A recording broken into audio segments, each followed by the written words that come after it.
And I think, again, the fact that Confederate iconography, the battle over the legacy of Confederate monuments and things like that have reemerged in our time period. This is other kind of historical evidence that we are living through a moment of again, a heightened contest between white supremacy and democracy, an attempt to subvert American ideals. And then you see videos of these terrorists saying, you don't treat us like this. You're treating me like I'm Black Lives Matter. And so to be Black, you're already a terrorist, like the quote said, because you're anti-establishment. Your whole being is anti-establishment. But these people, we're not anti-establishment because nothing they can do is really anti-establishment because they are the establishment. And so I think that is where, for me, it really came into play. Was like, part of me was like, let them go in there and act crazy. I was so happy that Black people were at home doing the Busted Challenge and everything else, because let them go in there and act crazy. We ain't had nothing to do with this one. Y'all can't connect this to us in no way, shape, or form.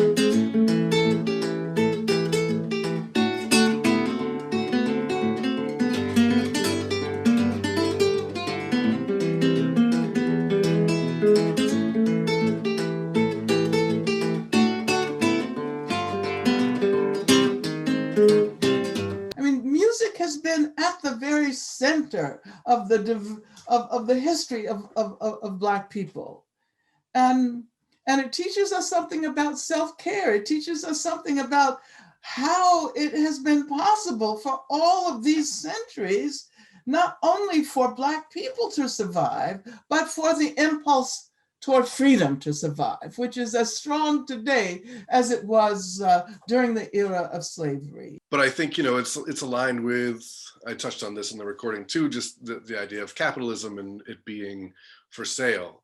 And that's one of the reasons that it is all called blues, even though it's not all blues, as people might think of being blue and being sad and love stories and love songs and the like. But the music is also like, there's a lot of coded messages in some of it.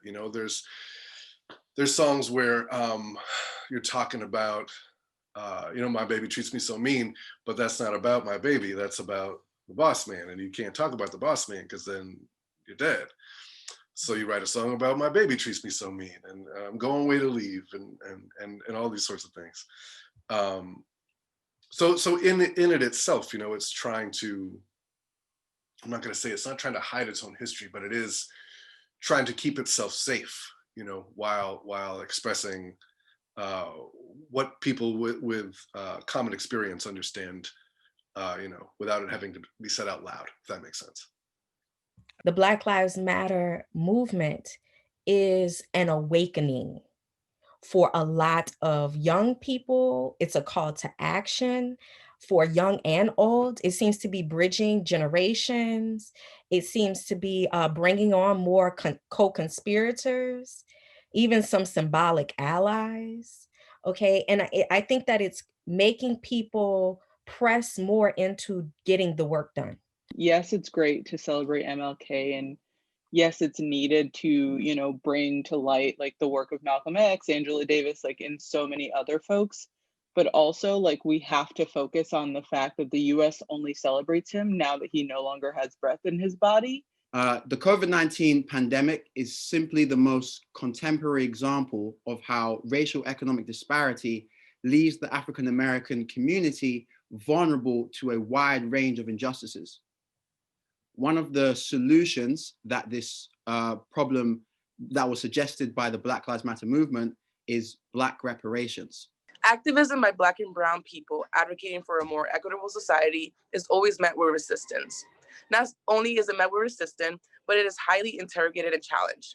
It is telling someone that Black lives matter and them telling you that all lives matter. It is explaining to someone that a uniform can be taken off, whether your skin color is permanent. Activism for the Black female body is always being the choice for someone else to make because my words are not important.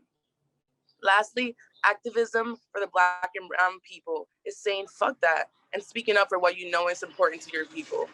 It is Labanos and I running for student body president at a white institution and working for all our students and acknowledging that our BIPOC, queer, disabled, and international students are our most vulnerable communities on campus, and that it is our job to have their voice heard.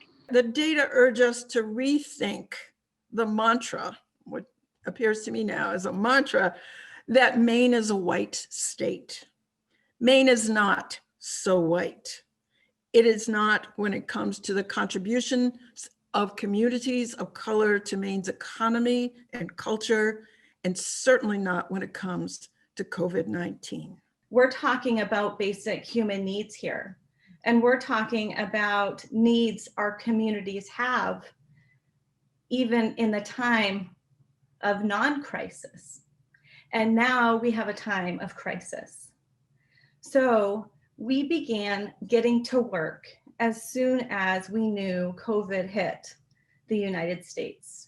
We knew from past pandemics why more Indigenous people died. And it was a lack of resources, it was a lack of attention, and it was a lack of love for communities who have been targeted for so many generations.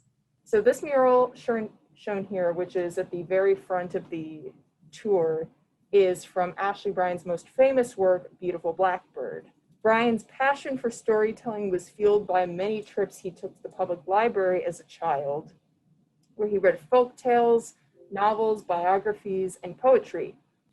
But his choice to focus on African and African-American people was to make up for the fact that when he went to the library as a child, there were no books about boys and girls that looked like him. They were deliberately omitted from what was available to him. And I'd like to introduce you to the concept that side government has proven they've clearly never heard of, which is moral relativism.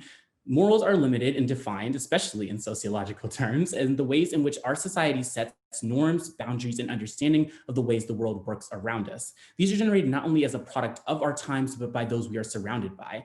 However, America was built on white supremacy. America was built on the propelling of white people through capital. And what we fundamentally have to understand is when we talk about the portrayal of narratives is that we're not looking at heroes versus villains, Black versus white.